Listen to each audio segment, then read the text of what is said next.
Voy a dar la palabra en primer lugar a don Ricardo Pérez Manrique, quien es juez de la Corte Interamericana de Derechos Humanos, para que haga su exposición. Gracias. Bien, buenos días, buenas tardes a todos y a todas. Me han pedido que me dirija a ustedes a los efectos de responder una pregunta, si el uso de las nuevas tecnologías respecto de los derechos humanos en el proceso judicial puede afectar a algún derecho vinculado con el debido proceso. En primer lugar, me gustaría ver muy brevemente la cuestión del derecho humano al acceso a la justicia y a la tutela judicial efectiva y al debido proceso judicial. Y quiero empezar a referirme en el plano del derecho internacional de los derechos humanos a un documento del sistema interamericano que es el primero sobre derechos humanos que se proclama como Declaración de Derechos y Deberes del Hombre en Bogotá en abril del 48, con anticipación a la propia Declaración Universal, el cual dice que toda persona puede ocurrir ante los tribunales para hacer valer sus derechos y habla de la necesaria disponibilidad de un procedimiento sencillo y breve. Es decir, estos principios serán recogidos en la Declaración Universal, en los artículos 8, 10 y 11, en el Pacto de Derechos Civiles y Políticos, artículos 13 y 14, y en la Convención Interamericana sobre Derechos Humanos, en los artículos 20 y 25. Al respecto, la Corte Interamericana ha dicho que los Estados están obligados a proporcionar recursos judiciales efectivos a las víctimas de violaciones a los derechos humanos, conforme el artículo 25 de la Convención, que deben ser sustanciados con las reglas del debido proceso, conforme el artículo 8.1, y que están comprendidos ambos en la obligación general de respetar y garantizar, sin discriminación de especie alguna, los derechos humanos, conforme el artículo 1 de la misma Convención. En consecuencia, el derecho internacional de los derechos humanos y también estas conclusiones son extensibles a los derechos constitucionales de los países iberoamericanos, señalan la imprescindible necesidad de la existencia y disponibilidad de acceso a la justicia, lo que merece una especial consideración en situación de pandemia, porque la primera conclusión a la que podemos llegar es que si es un derecho humano fundamental el acceso a la justicia, en consecuencia, aún en situación de pandemia, los sistemas judiciales y los sistemas de dilucidación de conflictos jurídicos, también en la justicia internacional, no pueden dejar de funcionar por esta situación. Es decir, los poderes judiciales, los sistemas judiciales, no pueden bajar sus puertas y dejar de atender en estas circunstancias, porque si no, todos los derechos que se garantizan mediante el acceso a la justicia quedarían sin la posibilidad de ser sostenidos y garantizados por el Estado. Del mismo modo, la garantía del debido proceso, que comprende el derecho a ser oído, a la defensa jurídica, a ofrecer pruebas con la debida calidad de la misma, a contradecir, a la publicidad procesal, y esencialmente ese derecho a ser oído que, como se ha concluido, presta de la mejor manera a través de la oralidad procesal. En consecuencia, nosotros llegamos a la conclusión que hay tres pilares básicos, que son el acceso a la justicia, que tiene que ser irrestricto, aún en situaciones especiales, la indelegabilidad de los actos procesales, es decir, los actos procesales tienen que gestionarse ante la autoridad judicial, y la inmediación. Es un principio procesal que refiere a la presencia del juez o la jueza en todos los actos procesales. Entonces, en este escenario, lo que debemos preguntarnos es si las tecnologías, a las cuales yo creo que en la segunda década del siglo XXI ya no podemos hablar de nuevas, sino que son nuevas de alguna manera para los sistemas judiciales. Estas tecnologías en realidad lo que vienen es a ampliar el acceso a la justicia y a crear nuevos perfiles en los cuales personas que a veces están alejadas o que por distintas situaciones antes no tenían acceso a la justicia, ahora lo pueden tener. Y quiero destacar el avance que ha significado en el uso de estas tecnologías la cooperación jurídica internacional. La Cumbre Judicial Iberoamericana, por ejemplo, ha aprobado el Protocolo Iberoamericano de Cooperación Judicial Internacional en Chile los días 2 y 4 de abril del 14, cuyo capítulo 5, Herramienta de Cooperación Judicial Internacional, refiere específicamente a videoconferencias, comunicaciones judiciales directas y redes de cooperación. Iberred es una magnífica red de cooperación, hija de la Cumbre Judicial Iberoamericana, en la cual están asociados los ministerios públicos, la Cumbre Judicial Iberoamericana y las autoridades centrales, con lo cual todos los actores de la cooperación jurídica internacional están presentes en esta red que es Iberred.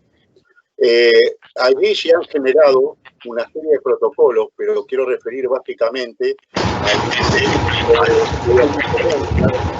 vigente de julio 17 del 14 y al protocolo adicional de agosto del 24-16 para la utilización de videoconferencias en materia de cooperación jurídica internacional, y el Tratado de Medellín, que es un gran avance, todavía sujeto a procesos de adhesión y ratificación, en la transmisión de solicitudes entre autoridades centrales por medios electrónicos.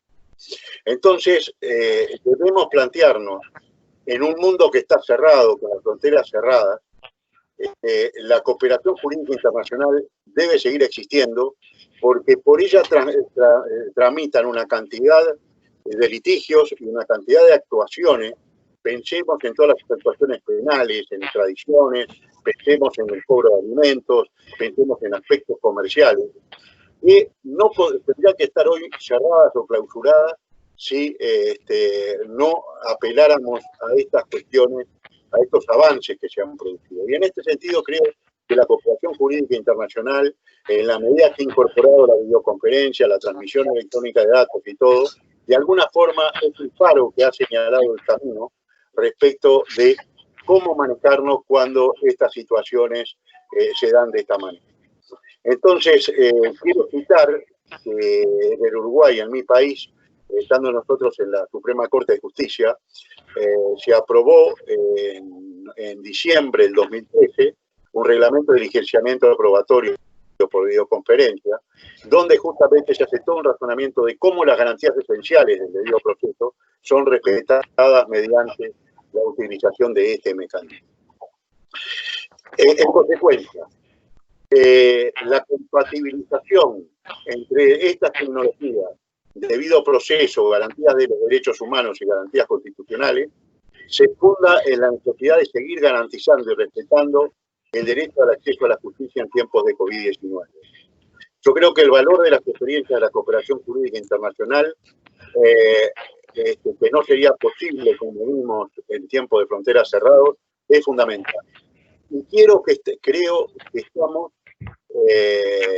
de alguna forma, en el inicio de una nueva era en la cual, cuando pase la pandemia, ya no será posible volver atrás y dejar sin efecto la utilización de estas tecnologías, sino que creo que estas tecnologías, como amplificadoras del acceso a la justicia, son, a mi entender, decisivas y llegaron para quedarse. Quiero señalar como un hecho novedoso y me parece muy importante y contundente en cuanto a estas conclusiones, que entre los días 15 y 17 de junio, es decir, terminamos ayer, la Corte Interamericana de Derechos Humanos celebró un hecho histórico, su primera audiencia por videoconferencia en una opinión consultiva solicitada por la República de Colombia. ¿Y esto qué importancia tiene? La importancia que tiene es que un tribunal internacional regional utiliza la videoconferencia como un mecanismo para no detener su actividad y seguir garantizando el acceso a la justicia. Y señalo que bastó una interpretación original diferente, progresiva de su estatuto y de su reglamento para poder habilitar la videoconferencia como recurso para realizar las audiencias. Entonces, esto me parece un elemento bien importante que no se puede dejar de tener en cuenta. No se advierte la vulneración de garantías en la medida que se garantice la privacidad y la reserva de datos. El principio de inmediación se debe analizar a partir de la disponibilidad de medios técnicos que no existían cuando se definieron las bases constitucionales del derecho procesal. Es decir, estamos ante una nueva situación en la cual disponemos de medios que antes no se tenían y hay que adaptar los principios procesales a esta nueva realidad. Lo que no significa que esto sea un abandono de los orígenes de estos principios y sea un abandono de la razón de ser de estos principios. Yo creo, y con esto termino, que hay una mejora notoria del acceso a la justicia, que las tecnologías acortan distancias, permiten actuaciones más fáciles y con menor insumo de tiempo, y que cuando pase la pandemia vamos a notar un notorio incremento en el mejor acceso a la justicia a partir de la utilización de la tecnología. Termino estas palabras diciendo lo siguiente. América Latina es el continente más desigual del mundo. Hay dificultades de acceso a Internet y hay dificultades de comunicación. Yo creo que también la superación de estas dificultades y la posibilidad de acceso a estas tecnologías constituye en sí mismo un derecho humano que debe ser asegurado a todas las poblaciones de los países sin discriminación de especie alguna, porque es el medio para garantizar la amplia gama de derechos protegidas por las convenciones internacionales y también por las constituciones de nuestros países. Muchas gracias, agradezco la oportunidad de haber dado esta opinión y pido disculpas porque debido a un compromiso anterior no podré seguir acompañándolos y el cambio de horario por suerte ha permitido que pueda participar. Muchísimas gracias. Muchas gracias, don Ricardo, por habernos acompañado y por también la paciencia que han tenido todos los participantes y los ponentes ante el problema que hemos tenido. Voy a introducir ahora a nuestro secretario general, don Enrique Gil Botero, secretario general de la CONGIP desde julio del 2019. También fue ministro de Justicia y del Derecho de la República de Colombia en el 2017-2018, comisionado de la Comisión Interamericana de Derechos Humanos desde enero del 2016 a marzo de 2017. Fue también presidente del Consejo de Estado o juez de Corte Constitucional y del Consejo Superior de la Judicatura. Le doy la palabra a don Enrique. Encienda el micrófono, por favor.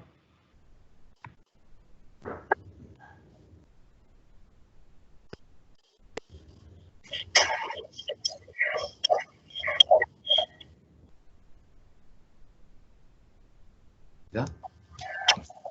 Bueno. En primer lugar, quiero ofrecer o presentar excusas por el inconveniente técnico que se tuvo, pero ya afortunadamente ha sido superado. Me complace dar la bienvenida a los panelistas que nos acompañan, reconocidos juristas iberoamericanos, a quienes agradezco su participación en este evento académico. Asimismo, mi agradecimiento a la cantidad de participantes que de manera virtual se han unido y a la representación judicial de los 22 países iberoamericanos. Un saludo muy especial a nuestros panelistas, doña Paulina Aguirre, presidente de la Corte Nacional de Justicia de Ecuador, es actualmente representante de la Cumbre Judicial Iberoamericana en el grupo de alto nivel de Iberred y conocida promotora de Iberred. Gracias por el acompañamiento, doña Paulina. A don Ricardo Pérez Manrique, juez de la Corte Interamericana de Derechos Humanos, es presidente de la Corte Suprema de Justicia de Uruguay, a quien en el ámbito iberoamericano debemos su liderazgo en el seno de la Cumbre Judicial de la creación del Grupo de Cooperación Judicial Internacional y su transformación en un grupo ad hoc a uno permanente, así como al impulso al tratado relativo a la transmisión electrónica de solicitudes de cooperación jurídica internacional entre autoridades centrales. Gracias, don Ricardo Pérez. a don Cándido Conde Pumpido, magistrado del Tribunal Constitucional, quien también fue fiscal general del Reino de España, en cuya gestión apoyó la creación de Iberred y posteriormente la reforzó desde su presidencia en la IAN. Hechas estas consideraciones, sin más preámbulos, entremos al tema que hoy nos ocupa: las nuevas tecnologías aplicadas a la administración de justicia y los derechos humanos. Los cambios y avances tecnológicos han permitido la implementación de un mundo digital en la mayoría de las actuaciones de la vida cotidiana. Vemos como en el momento actual, con motivo de la pandemia, hasta la consulta simple del menú en la carta de los restaurantes se está haciendo a través del celular con un código para no tener contacto con el papel. La pandemia, pues, ha permitido la potencialización y la realización dentro de muchos tópicos de hacer el tránsito del derecho y de la justicia en el papel y en la tramitología hacia una justicia digital, a la aplicación de tecnologías de información y comunicaciones con miras a una solución más ágil, segura y eficaz en la administración de justicia, como lo vamos a ver. El COVID-19 fue la palanca de Arquímedes que permitió el salto cualitativo de la normativa que consagra el uso de nuevas tecnologías a la práctica. En nuestro caso, la aplicación de las mismas a la administración de justicia y que pasa a convertirse en su leitmotiv. Y en ese orden, la normativa internacional, en lo que se refiere, por ejemplo, al Internet, encontramos decisiones del Consejo de Derechos Humanos de Naciones Unidas, como el informe 20 de junio 29 de 2012, que se refiere a la naturaleza mundial y abierta de Internet como una fuerza impulsora de la aceleración de los progresos hacia el desarrollo. Y el informe 32 del 27 de junio del 2016, que se refiere a la importancia de ampliar el acceso a Internet bajo un enfoque de derechos humanos. Y de otro lado, la Ley Modelo sobre Comercio Electrónico, aprobada por Naciones Unidas en la 85 sección plenaria del 16 de diciembre de 1996, donde se consagraron 3 principios fundamentales en esta materia: el de no discriminación, el de neutralidad y el de equivalencia funcional en materia de medios técnicos y comunicaciones electrónicas. Es así como hoy día el acceso a Internet constituye un derecho humano, es fundamental y es una herramienta esencial, un servicio público, enmarcado dentro de las nuevas tecnologías, todo ello en una perspectiva de aplicación a la administración de justicia, desde luego. Y en ese plexo normativo internacional convergen los ordenamientos jurídicos nacionales, su jurisprudencia y su doctrina en general, y vemos cómo todos nuestros países iberoamericanos, en una mayor o menor intensidad, vienen trabajando sobre el tema. Destaco, por ejemplo, cómo en Colombia hace menos de 15 días se ha proferido un decreto ley, el 806 del 4 de junio, que se adoptó para implementar el uso de las tecnologías de la información y las comunicaciones TIC en las actuaciones judiciales para agilizar y dar eficiencia a las mismas, facilitar el acceso a la administración de justicia e inclusive en la aplicación de reglas procesales. Sobre la discusión de su constitucionalidad, este es un tema que no nos ocupa en el momento y que luego seguramente la Corte Constitucional se pronunciará, pero tiene una configuración muy importante en esta materia. De otro lado, en el orden jurisprudencial, sorprende una extraordinaria decisión en materia civil de la Honorable Corte Suprema de Justicia de Colombia también, ahora del 3 de junio, en una acción de tutela, donde se realizó un enfoque de los derechos humanos en cuanto a la importancia de facilitar y ampliar el acceso a Internet como prerrogativa fundamental y enfatiza en la viabilidad para efectos de un control de convencionalidad. Las nuevas tecnologías, indudablemente, como todos lo sabemos, están ligadas desde luego a la idea de inteligencia artificial y al proceso judicial.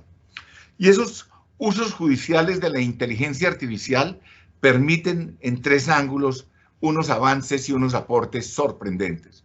En materia de procedimiento, que las actuaciones se sustancien más rápidamente, que se descargue a los juzgados de esa labor mecánica y monótona y se ha pasado de una inteligencia artificial débil que se circunscribía a ser procesadores de textos, buscadores de jurisprudencia y de leyes, a una inteligencia artificial instrumentalizadora del proceso judicial en su procedimiento. En materia de pruebas, existen herramientas de inteligencia artificial que pueden ayudar al juez a valorar la prueba, a verificar la correcta construcción de las inferencias en el razonamiento probatorio. En materia de argumentación, como dice Jordi Nieva Fenol en su obra Inteligencia Artificial y Proceso Judicial, impresiona ver en directo cómo, dándosele un tema de debate a una aplicación, la misma elabora en un suspiro una lista de argumentos a favor y en contra, sustentados con un soporte documental verdaderamente asombroso que a cualquier humano le llevaría meses, si no años, reunir y leer. El uso de tecnologías e inteligencia artificial aplicadas a la administración de justicia tiene un impacto en derechos humanos o puede tenerlo, y por ello es necesario advertir los riesgos en derechos como el derecho a la imparcialidad del juez. Sabemos que imparcialidad e inteligencia artificial tiene esa imparcialidad un componente emocional básico en los seres humanos, que son el afecto y el odio, y por ello allí, sobre la imparcialidad que se podrá demandar en la contribución de la inteligencia artificial, hay toda una literatura y toda una enunciación de problemas bien importantes.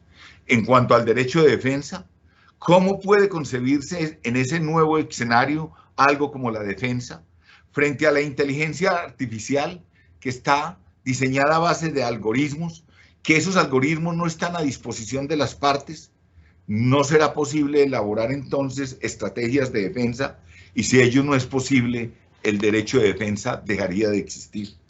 Frente a situaciones de recursos de doble instancia y el sentido y la naturaleza de ser de los tribunales, ¿será finalmente acaso la función de los tribunales establecer líneas interpretativas que deben ser incluidas en los respectivos algoritmos?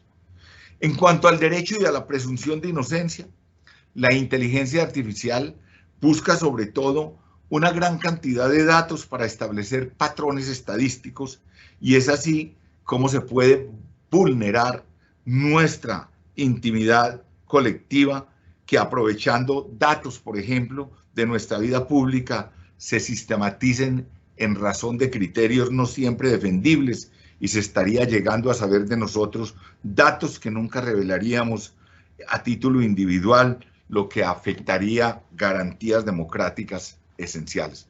En fin, la aplicación de la inteligencia artificial en los procesos judiciales está llena de incógnitas también, que obligarán a reformular instituciones procesales básicas.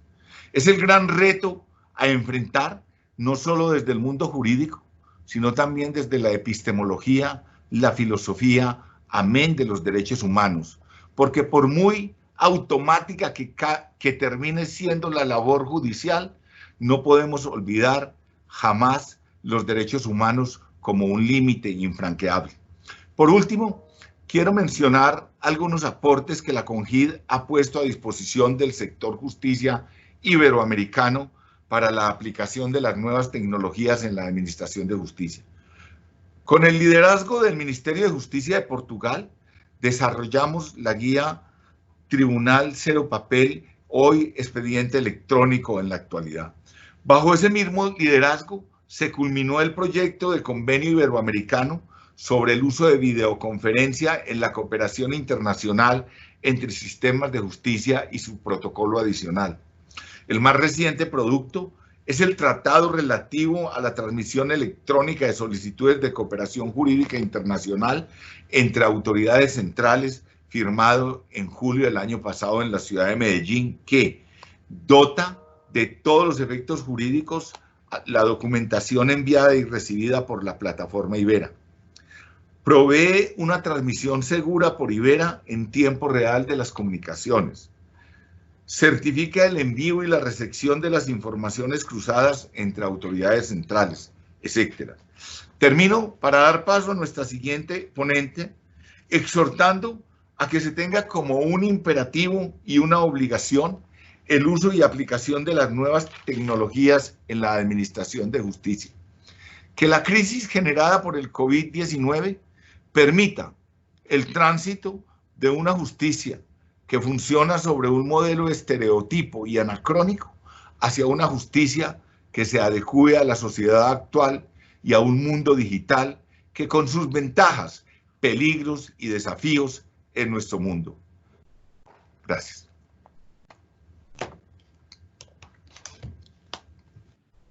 Muchas gracias. Vamos a dar la palabra a la doctora Paulina Suárez.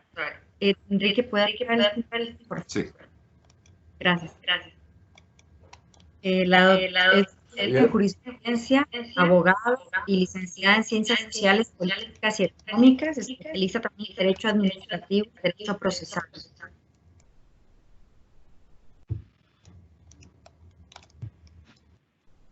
Tiene una amplia experiencia en el sector de justicia de Ecuador, es miembro activo de la Federación Latinoamericana de Magistrados, ha sido presidente de la Asociación de Jueces de Ecuador y actualmente es directora ejecutiva de la International Judicial Academy y de la Academia de Intercambios y Estudios Judiciales, sede Ecuador. Doña Paulina, gracias. Gracias. Buenos días con todas y todos. Es muy grato para mí formar parte de este espacio de reflexión, además de compartir este panel con los magistrados Ricardo Pérez Manrique y Carlos Conde Pumpido, así como con el secretario general de IBERRED, Enrique Gil Botero, para abordar un tema de trascendental importancia como es el uso de las nuevas tecnologías en la administración de justicia y su impacto en los derechos fundamentales. Esta pandemia ha significado para el mundo cambios en todos sus frentes, social, político, económico, cultural y, por supuesto, jurídico. Bajo este escenario, los poderes judiciales debemos ser partícipes de la discusión sobre los retos de esta nueva realidad que implican en el mundo del derecho. En esta corta intervención pretendo abordar 3 preguntas que me llevarán a concluir que las nuevas tecnologías son el futuro de la administración de justicia. En primer lugar, ¿qué lecciones iniciales deja en su paso el COVID-19 para los sistemas de justicia? En segundo lugar, ¿cómo debemos afrontar la nueva realidad post-COVID-19? Y por último, ¿por qué apostar al uso de nuevas tecnologías? En situaciones extraordinarias como la actual, la potestad de los estados de resolver los conflictos cobra relevancia como fundamento para mantener vigente la promesa de un orden civilizado en nuestras comunidades, ciudades y países. Si bien el operador judicial es una persona común y corriente, su función, su mandato no poseen la misma condición. Resolver los conflictos a nombre del Estado, por el Estado mismo, no es cosa común, es el centro fundante de la democracia. Esto quiere decir que la justicia como valor es un bien de todos, no es propiedad de los jueces, de los fiscales o de los magistrados, es de los ciudadanos, pues constituye una aspiración de la sociedad en su conjunto. Por lo tanto, la primera lección de esta adversa situación ha sido destacar la necesidad de mantener el funcionamiento de los sistemas de justicia incluso en medio de una crisis sanitaria de proporciones y consecuencias como la actual. Más aún, cuando en medio de medidas extremas se han debido suspender derechos, es decir, se destaca la función judicial como servicio esencialísimo dentro de un Estado de Derecho. De esta forma, se evidencia que los Estados deben garantizar el acceso a mecanismos de solución de conflictos de amparo de garantías y derechos que operen incluso frente a la autoridad investida de facultades extraordinarias y frente a otros particulares que abusen de sus libertades o derechos, de su posición o de su situación. Bajo esta premisa, la segunda lección para la administración de justicia es entonces, sin duda, reafirmar el valor intangible de la justicia. Antes de esta pandemia, bajo los formalismos que invisten a nuestra noble profesión, nos acostumbramos a pensar que la justicia se imparte desde espacios físicos. Sin embargo, ahora entendemos que esta misión esencialísima puede ser ejercida desde diversos lugares. Los efectos de la pandemia de COVID-19, si bien son extraordinarios, no podemos decir que no tienen precedente. Han pasado un poco más de 100 años desde la última pandemia y el ser humano sigue presentando la misma vulnerabilidad frente a un enemigo silencioso. Sin embargo, la gran ventaja de enfrentar esta emergencia sanitaria en el siglo XXI reside en que las nuevas tecnologías nos permiten desprendernos de los espacios físicos. Esto implica, para los sistemas judiciales, facilitar el modo más adecuado de hacerlo conforme a los principios establecidos en el derecho nacional y supranacional, respetando garantías y derechos reconocidos para las personas. En conclusión, administrar justicia de forma remota materializa su esencia de pertenecer a la sociedad en su conjunto, independientemente de cómo ésta se imparte. Ahora bien, ¿cómo debemos afrontar la nueva realidad post-COVID-19? Las grandes crisis generan procesos de cuestionamientos. El derecho o institución que responde a herencias y que se construye por la costumbre presenta grandes dudas acerca de su vigencia frente a esta nueva realidad mundial. No obstante, de los momentos más adversos surgen las oportunidades para reinventarse y renovar prácticas. Las medidas de aislamiento y ahora distanciamiento social pueden ser la oportunidad para dar el salto hacia una justicia digital integral e inclusiva. En el mundo, específicamente América Latina, todavía no existe una verdadera digitalización del aparato judicial. Muy pocos países de la región cuentan con expedientes digitales que permiten su tramitación en línea. Sin embargo, en medio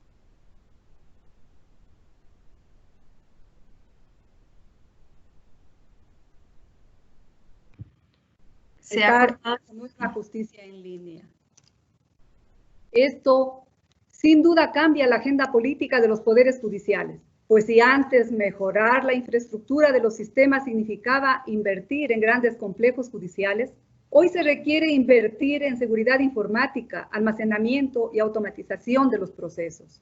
Esto implica, igualmente, una nueva discusión en cuanto a la garantía y protección de los derechos fundamentales frente a las nuevas herramientas tecnológicas. Su intervención en la forma de ejercer el derecho no solo introduce una nueva forma de entender los derechos humanos, sino que además se plantea el nacimiento de nuevos derechos y libertades que sin duda deben evolucionar y ser regulados por parte de los estados. En consecuencia, debemos aprovechar de este momento para emplear la tecnología para transformar los sistemas de justicia desde una perspectiva integral que permita articular cambios profundos de cara al futuro digital. ¿Por qué entonces apostar al uso de nuevas tecnologías? Este nuevo paradigma que nos presenta la crisis actual requiere por parte de los poderes judiciales pensar en nuevas estrategias integrales y estructurales, no reactivas a problemas puntuales, que permiten pensar en el uso de las nuevas tecnologías y que garanticen el acceso a la justicia, la celeridad en la tramitación de los procesos e incluso ventajas económicas para disminuir costos, tanto para los órganos jurisdiccionales como para los justiciales. Apuntar a estructuras para tener una organización más previsible, moderna y profesional, a través de la introducción y consolidación de las nuevas tecnologías en el futuro, es el futuro de los poderes judiciales, sin duda. Para concluir, es importante mencionar que el salto tecnológico que requieren los sistemas de justicia depende en gran parte del sustento legal que pueda viabilizar el camino hacia una justicia digital. Por lo tanto, esta discusión únicamente cobra sentido con el acompañamiento de las reformas legislativas correspondientes. Todavía hay muchos temas por discutir y profundizar. Por eso, estos espacios son importantes, elementales, para continuar en la búsqueda de respuestas que permitan acceder a mejores servicios de justicia y que garanticen el pleno goce y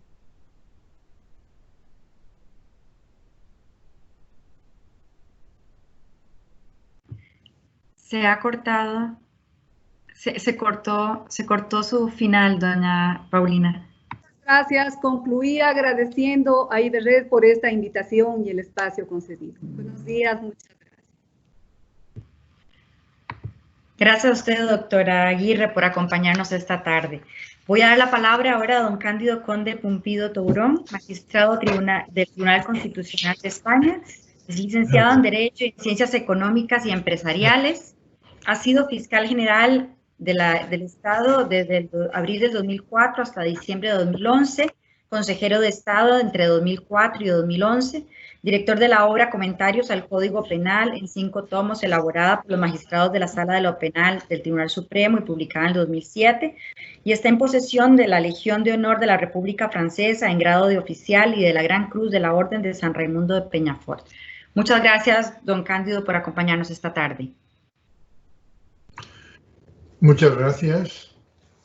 En realidad, lo que debo hacer en primer lugar es agradecer profundamente a los organizadores de este acto y a la Conferencia Iberoamericana especialmente por su amable y atenta invitación que me ha permitido encontrarme hoy aquí hablando de nuevo ante los miembros de Iberred, una red que para mí tiene una gran importancia porque me siento muy ligado en la medida en que tuve el honor de participar en su momento en la fundación de Iberred en Cartagena de Indias en el año 2004 como fiscal general del Estado y también de promocionar posteriormente su uso en todos los ministerios públicos de Iberoamérica a través de la vía de mi presidencia en la Asociación Iberoamericana de Ministerios Públicos. Hablar de la promoción de las nuevas tecnologías en el ámbito de la Administración de Justicia significa, de alguna manera, ocuparse de 2 ámbitos diferentes. En primer lugar, el ámbito de la utilización de las nuevas tecnologías para la gestión de la Administración de Justicia. Los sistemas de gestión procesal, los sistemas de búsqueda, de localización, de bibliografía y de jurisprudencia y los sistemas de telecomunicación que se han desarrollado durante la pandemia. Buenas tardes, mi nombre es Alfredo Leoni, soy embajador encargado de los asuntos internacionales de la Corte Superior de Justicia de Brasil. Nuestra delegación hoy tiene como jefe la vicepresidente de la Corte, ministra María Teresa Moura, quien nos asiste. Saludamos a todos los participantes de este webinario y estamos muy agradecidos al señor secretario general, a los oradores, a Iberred y especialmente a Andrea Murillo por esta importante iniciativa de hoy. Todos nosotros de la delegación de la Corte Superior de Justicia de Brasil estamos muy interesados en participar en todas las actividades promovidas por Iberred y nos quedamos a su entera disposición si desean saber más sobre el trabajo de nuestra Corte y sobre Brasil. Muchas gracias. Alfredo, muchas gracias. Vamos a ver si don Cándido, que ya me dicen que ya está ahí, puede verse. Bueno, voy a continuar entonces lamentando que las nuevas tecnologías en este momento no estén funcionando adecuadamente. Si ustedes me escuchan, aunque no me puedan ver, pues trataré de enfocar el tema de la forma más breve posible. Mi planteamiento es que efectivamente las nuevas tecnologías pueden aportar una gran eficacia al funcionamiento de la Administración de Justicia, que eso se pone de relieve tanto en los sistemas de gestión procesal, que pueden ir haciendo desaparecer el papel y además avanzar en el funcionamiento de la burocracia jurisdiccional. En segundo lugar, también en todos los sistemas de búsqueda de jurisprudencia y de legislación y de bibliografía, que también han progresado de una manera excepcional. Y en este momento de la pandemia, pues nos interesa también todo el ámbito de la teleconferencia. Concretamente, en el Tribunal Constitucional al que yo pertenezco, en el día de hoy, esta misma mañana, en nuestro pleno de carácter gubernativo, hemos acordado una reforma del reglamento del tribunal para incorporar el sistema de teleconferencia con la garantía necesaria a nuestra práctica y nuestra regulación. Pero cuando se habla de la relación entre las nuevas tecnologías y los derechos fundamentales, hay que partir de la base, y a nosotros nos preocupa como Tribunal Constitucional y por lo tanto como garantes de los derechos humanos y de los derechos fundamentales en nuestro país, los problemas que pueden plantearse por el abuso de estas tecnologías. Los flujos de información generados por los sistemas de comunicación telemática facilitan herramientas de investigación a los poderes públicos, especialmente frente a la delincuencia organizada y frente al terrorismo. Pero estas herramientas, digamos, de funcionamiento de los poderes públicos nos llevan también a una situación que es la del problema de los excesos que puedan cometerse en esas investigaciones. En nuestro ámbito jurisdiccional tenemos al mismo tiempo una tutela de carácter legal. En las reformas del año 2015 de la Ley de Enjuiciamiento Criminal se estableció unas garantías específicas para el uso de las nuevas tecnologías en la investigación criminal, que se apoyan fundamentalmente en dos pilares básicos. En primer lugar, la necesidad de garantizar unos principios rectores en estas investigaciones y, en segundo lugar, en la existencia de una regulación minuciosa y detallada de las condiciones, requisitos y efectos de la autorización judicial necesaria para adoptar las medidas. Los principios rectores son, en primer lugar, la autorización judicial. No puede realizarse una investigación que penetre en el ámbito de los derechos fundamentales sin autorización judicial. En segundo lugar, la legalidad. No puede realizarse una investigación que afecte a los derechos fundamentales sin una norma legal que lo ampare. En tercer lugar, la especialidad. La medida tiene que estar especialmente establecida para un hecho concreto y no con carácter generalizado para la búsqueda de actividades delictivas. En cuarto lugar, la idoneidad. Tiene que ser una medida especialmente adecuada a esa finalidad. La medida tiene que ser necesaria, tiene que adoptarse solo en supuestos excepcionales y tiene que adoptarse además garantizando el principio de proporcionalidad, es decir, que no existan unas medidas menos, digamos, gravosas que no afecten tanto a los derechos fundamentales como ellas.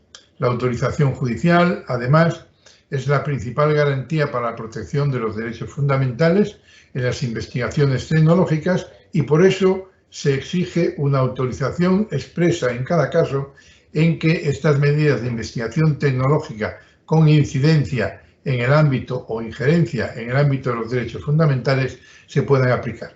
La normativa aprobada en 2015 exige unos requisitos específicos para la solicitud, unos requisitos específicos de la resolución judicial y determina además la duración que deben tener las medidas, las prórrogas y su solicitud y una serie de aspectos complementarios.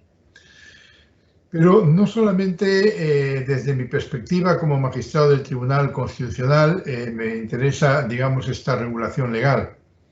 Debo señalar que la Constitución española, en su artículo 18, garantiza específicamente derechos fundamentales, derechos humanos, que pueden verse afectados precisamente por las nuevas tecnologías. Estos derechos fundamentalmente son los recogidos en el artículo 18 de nuestra Constitución. En el párrafo primero del artículo 18 se tutela el derecho a la privacidad, y la privacidad precisamente se ve a veces afectada por las investigaciones que se puedan realizar con el uso de este tipo de tecnologías. El derecho a la intimidad personal y familiar, el derecho al honor y el derecho a la propia imagen son los derechos protegidos en el artículo 18 primero de nuestra Constitución. Pero no solamente el derecho a la privacidad se puede afectar también el derecho al secreto en las comunicaciones, tanto de carácter informático, de carácter epistolar, de carácter telefónico. Este derecho al secreto de las comunicaciones está garantizado en el párrafo tercero del artículo 18 de nuestra Constitución y, como ahora diré, nos ha preocupado especialmente la protección de este derecho en relación con la utilización de nuevas tecnologías. Por último, el párrafo cuarto del artículo 18 también establece la limitación en el abuso de la informática para garantizar el derecho al honor, el derecho a la privacidad y, de forma instrumental, cualquier otro derecho.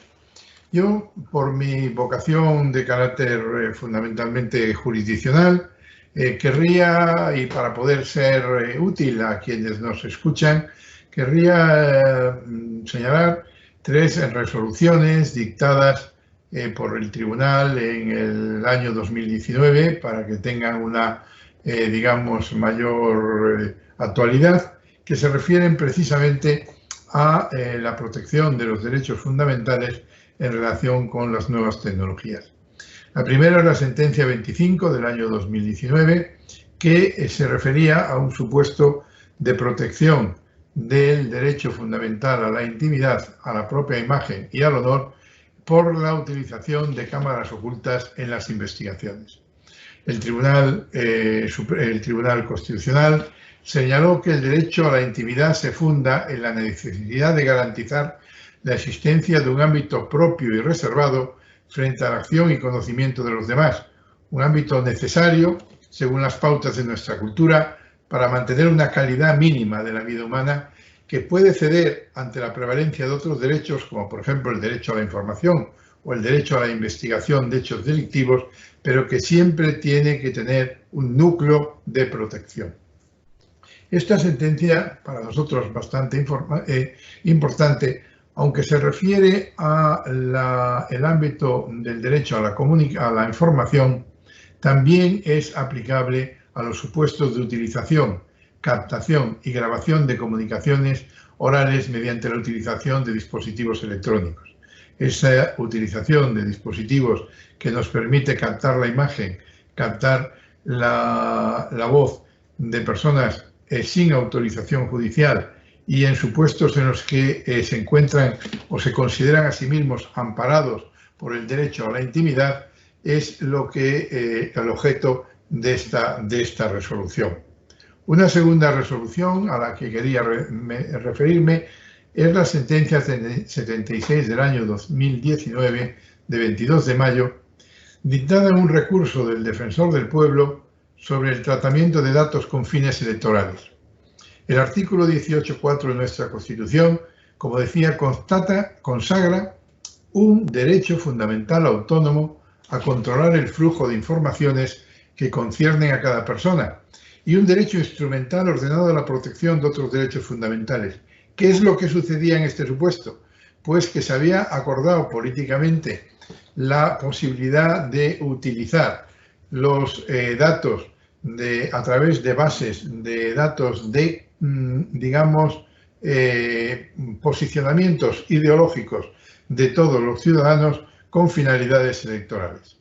Como el conjunto de los partidos había aprobado esta norma, el que recurrió fue el Defensor del Pueblo y el Tribunal Constitucional dictó una resolución en la que anulaba este precepto por entender que no protegía de manera suficiente el derecho a la libertad ideológica y el derecho a la intimidad sobre aspectos sensibles, como son precisamente los aspectos que afectan a la ideología de las personas. Una tercera sentencia, también importante, se refiere a la investigación de aquellos supuestos en los que, digamos, se ha hecho una intromisión en los datos de la intimidad económica de los ciudadanos a través de la perturbación de sus comunicaciones informáticas. En este caso, en el caso Falciani, lo que se trataba era de un supuesto en el que, a través de la interferencia de las comunicaciones electrónicas, se había obtenido los datos de una serie de ciudadanos de carácter económico. La sentencia que se dictó en su caso, pues realmente trataba de resolver un problema que no era exactamente sino el problema de si las intervenciones que se realizan por particulares están prohibidas de la misma manera que los que se realizan por las autoridades. A pesar de que es una sentencia que ha sido quizá mal interpretada o mal comprendida, lo más importante de esta resolución es establecer que el hecho de que la vulneración del derecho fundamental a través de las nuevas tecnologías se haya cometido por un particular y no necesariamente por una autoridad del Estado, no afecta en absoluto al canon de constitucionalidad aplicable desde la óptica del derecho a un proceso con todas las garantías. Modificando lo que había dicho el Tribunal Supremo y también la Audiencia Nacional, el Tribunal Constitucional entiende que la exclusión de los elementos probatorios obtenidos ha de ser también aplicada en los supuestos en que esos vulneraciones de derechos fundamentales se han realizado por particulares de la misma manera que si se hubiesen realizado por autoridades del Estado. Sin embargo, en cada caso concreto, el órgano judicial puede valorar, ponderar la ausencia de necesidad de tutela o protección en relación con la vulneración consumada y, por lo tanto, en determinados supuestos se puede llegar a la conclusión de que esos datos pueden ser incorporados a un proceso penal siempre que se haya ponderado de manera suficiente la vulneración del derecho fundamental y las necesidades de funcionamiento de la justicia. En este caso, se consideró que la vulneración se había realizado en un aspecto periférico y no, digamos, nuclear de la intimidad, en los aspectos económicos, que en nuestro país, en España, en realidad no se produciría ninguna vulneración porque esos datos no son reservados y no son secretos y que la importancia de la investigación podía ponderarse para valorar esa prueba. Bien, precisamente por el hecho de que estoy hablando sin que pueda expresarme de manera que me puedan contemplar por algún fallo de funcionamiento del sistema, no quiero extenderme más. Solamente quiero expresar que las nuevas tecnologías, que como se ha dicho ya en esta sede, no necesariamente son nuevas, sino que ya tenemos que considerarlas incorporadas a nuestra vida en un momento tan avanzado del siglo XXI, tienen que desempeñar un papel muy importante en el ámbito de la Administración de Justicia, tienen que mejorar el funcionamiento de una administración que lamentablemente todavía se encuentra en algunos aspectos desfasada. Nuestra ley de enjuiciamiento criminal no es que sea una ley de enjuiciamiento criminal del siglo pasado, es una ley de enjuiciamiento criminal de hace 2 siglos, porque viene todavía del 19 sin que se haya actualizado. Por lo tanto, nosotros sabemos lo que es estar viviendo con una legislación anticuada. Las nuevas tecnologías nos pueden permitir desde el ámbito de la gestión, desde el ámbito del conocimiento y desde el ámbito de la comunicación avanzar y proporcionar a los ciudadanos una justicia digna de lo que ellos necesitan y merecen. Pero también tenemos que saber que cada avance que damos en el ámbito, digamos, de las investigaciones, también los derechos fundamentales tienen que estar protegidos. Y por eso hoy yo he dedicado esta intervención a señalar algunas de las resoluciones dictadas por el Tribunal Constitucional en esta época reciente resoluciones que tratan de evitar precisamente lo que pueda ser la injerencia ilícita en el ámbito de la intimidad de los ciudadanos o la injerencia ilícita en el ámbito de sus comunicaciones o la injerencia ilícita en el ámbito de su derecho al honor y a la propia imagen. Muchas gracias y lamento, aunque no sea, creo yo, responsabilidad nuestra, pero lamento muchísimo no haber podido tener la posibilidad de expresar estos pensamientos de manera que se me pudiera ver con la misma nitidez que yo les estoy viendo en este momento a ustedes. Muchas gracias. Muchas gracias, don Cándido. Tenemos una primera pregunta para todos los ponentes y es de Daniel Pavlovsky, fiscal de Argentina. ¿Creen que habría que considerar legislar para que el servicio de Internet de pago sea brindado gratuitamente a la población como un servicio del Estado a fin de que el acceso a la justicia no sea ilusorio? Un gran sector de la población no puede abonarlo de su peculio e impide brindársele el servicio de justicia. Doña Paulina, no sé si quiere usted contestar primero. No, aquí hemos expresado que el Internet puede considerarse como un nuevo derecho humano. Realmente sería muy interesante que los legisladores consideren la posibilidad de legislar la gratuidad del Internet, la obligación de tener. Don Enrique.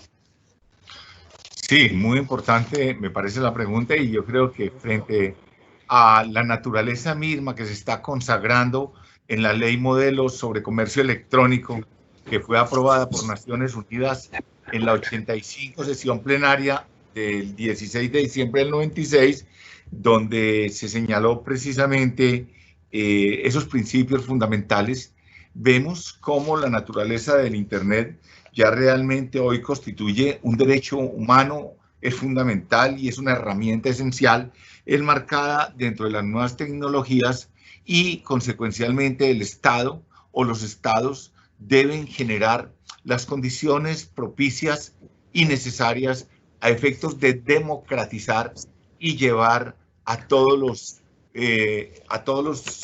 habitantes la posibilidad de acceso al Internet.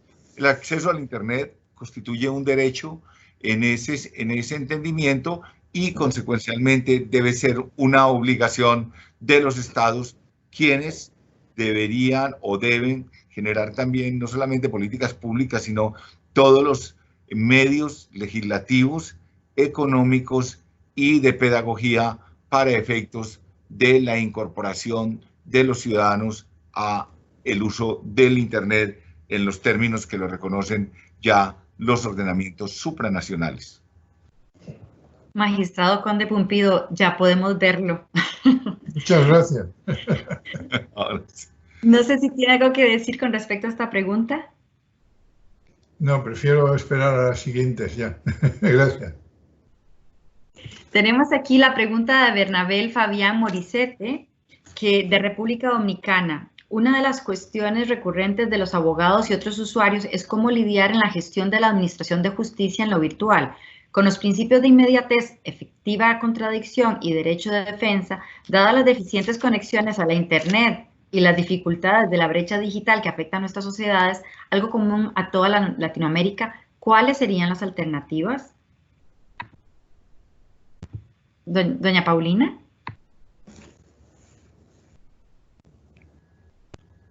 Bueno, yo creo que en todos los países hay la preocupación de los abogados, de los usuarios, de acceder a estas nuevas tecnologías, a las audiencias virtuales, a las audiencias telemáticas.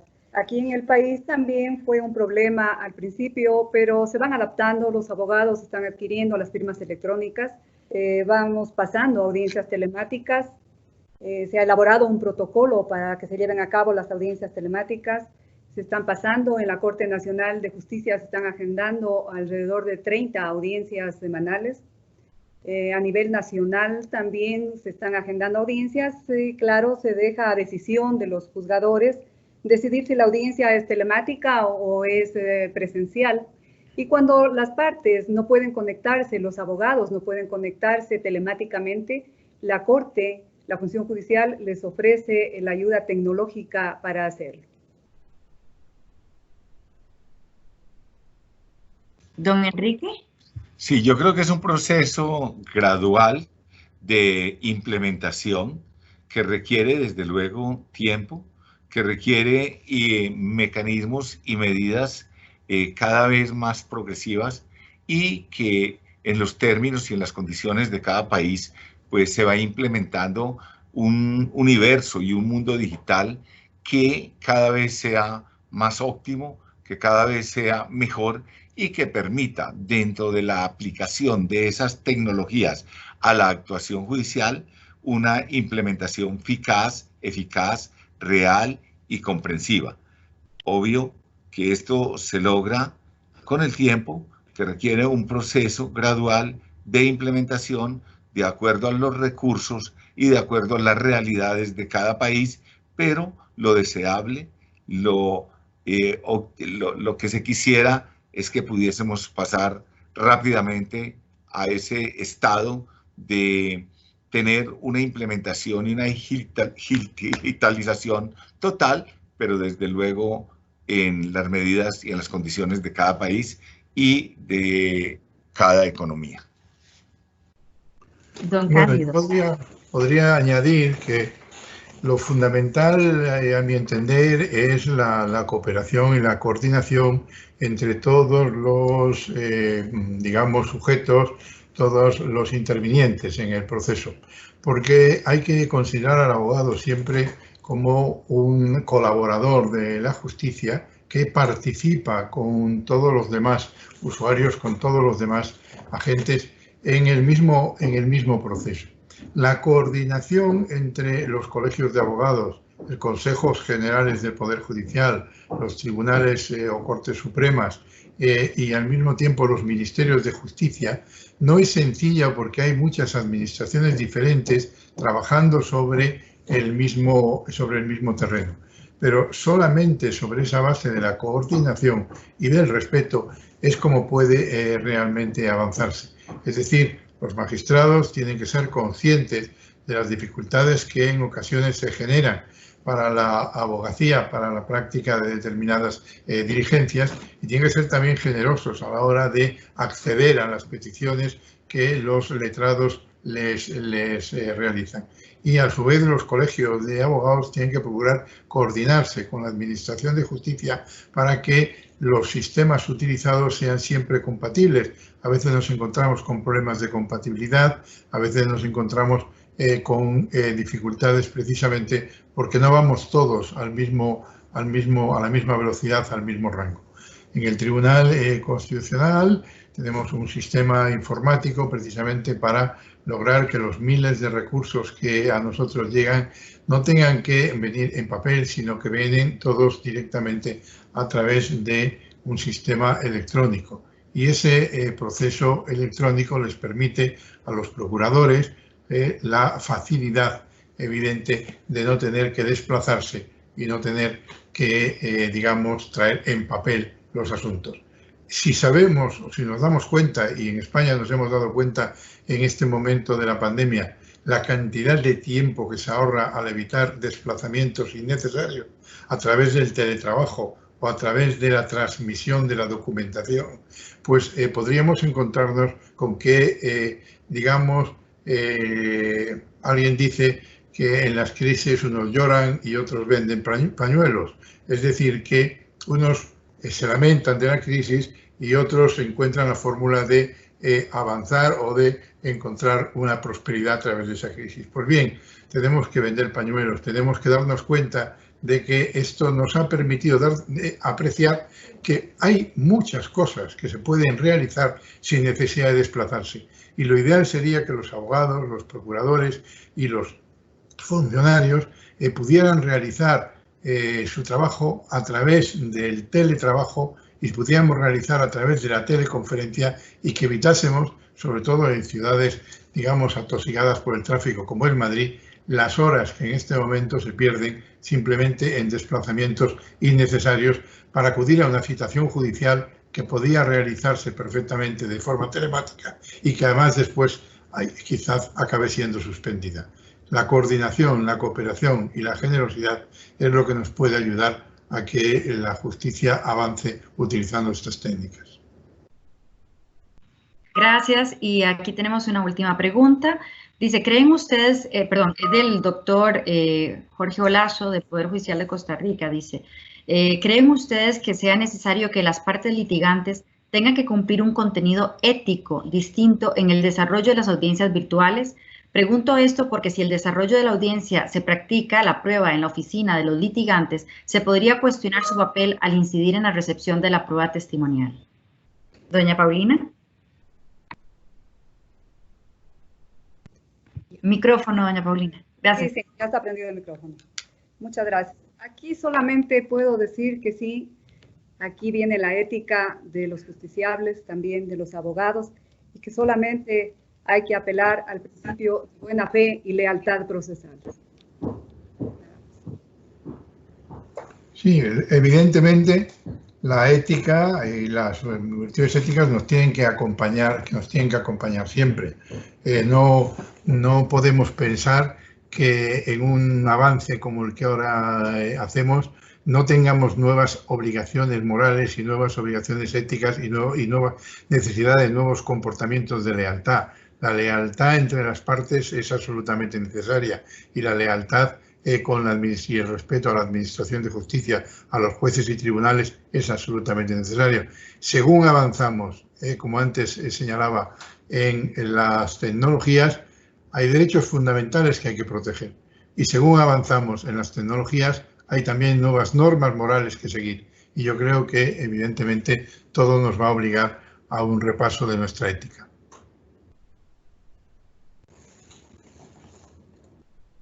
Don Enrique, su micrófono está apagado.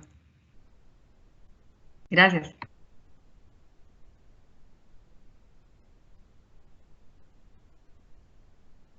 Igualmente, como ya se ha señalado, pues de manera incuestionable, la ética de todas las partes y de la buena fe en la actuación procesal es una condición sine qua non frente no solo a la actuación judicial, sino que el desarrollo de principios éticos y morales es necesario en todos nuestros espacios.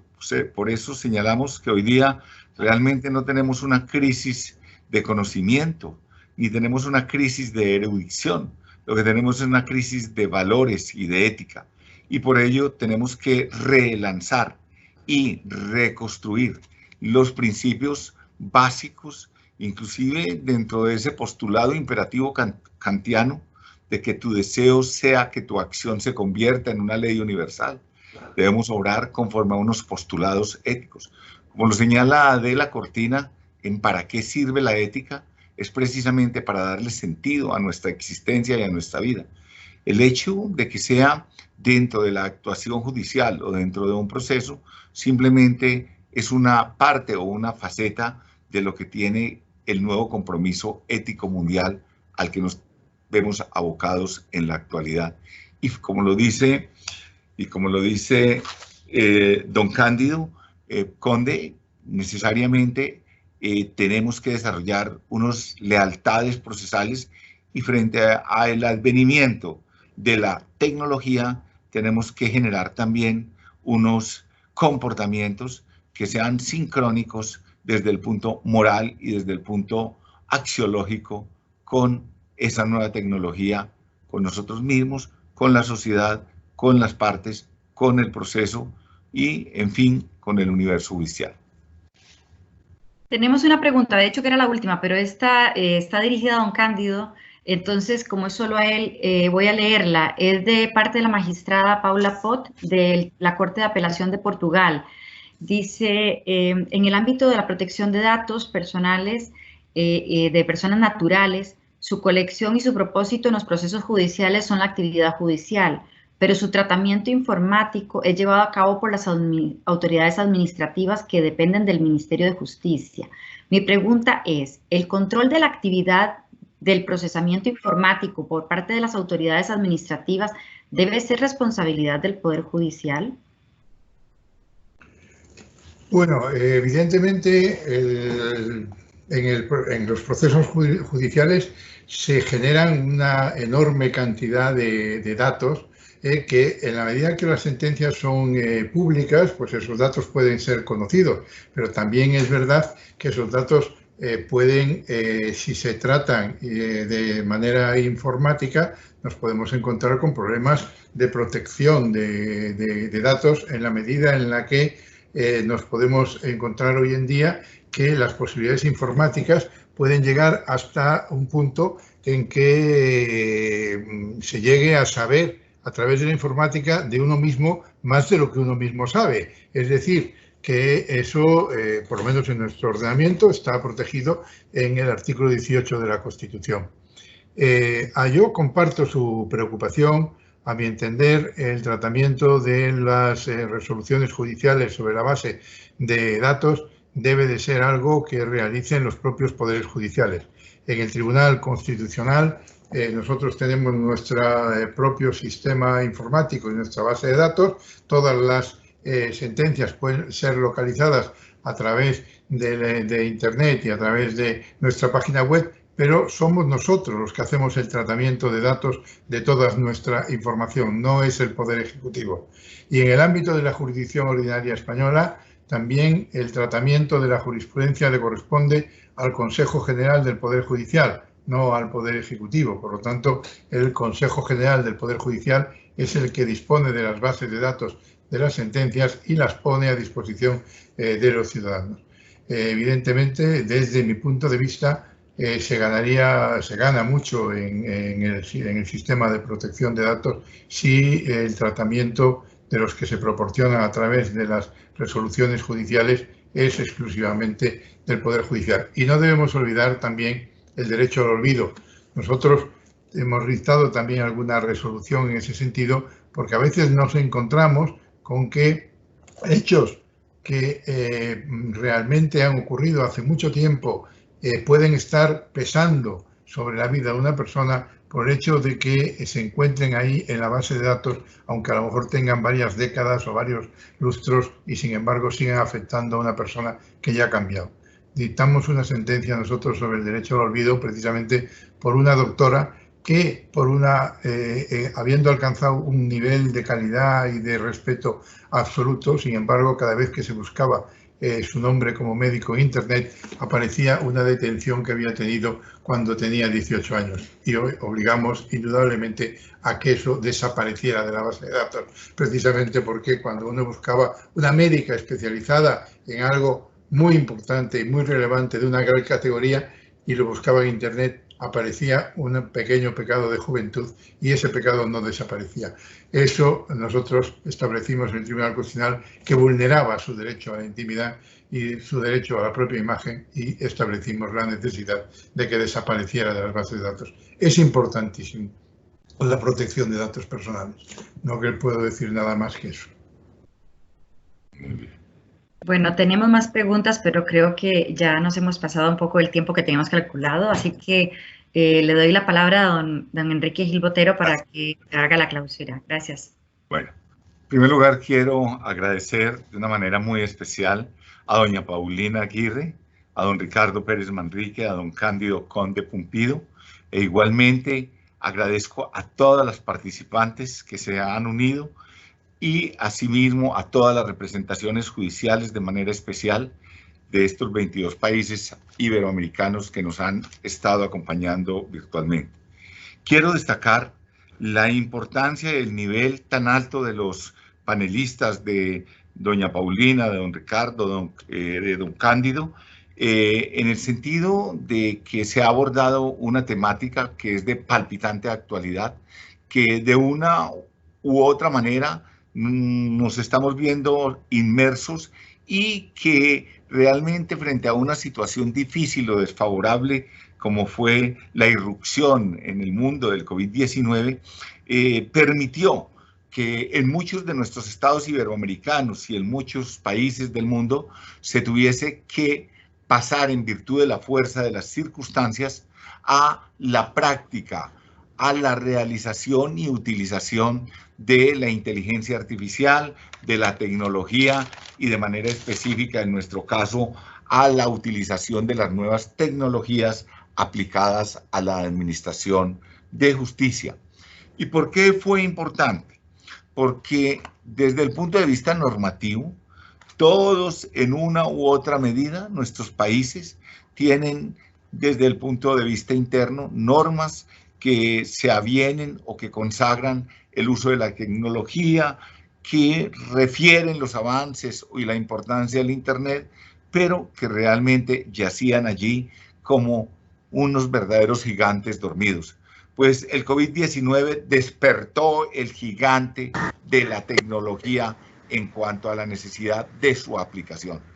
O sea, esta tragedia que nos ha llevado precisamente a sacar algo positivo, y es una transformación de la aplicación en muchos ámbitos de nuestra vida, y en materia específica de aplicación a la administración de justicia de esas nuevas tecnologías, es la oportunidad de oro para que todos nuestros países, todos nuestros estados, hagamos uso y entremos de verdad, de lleno, a solucionar una crisis que tenemos en materia de congestión, en materia de dificultades de acceso a la administración de justicia, en la rituación y en el trámite de los procesos. Llegó la hora de usar la tecnología en el mundo del derecho, para el derecho, en bien del ciudadano y en favor de la democracia, y construir una justicia rápida, eficiente, segura, que es una garantía de un Estado y de la democracia misma. Una buena justicia fortalece la democracia.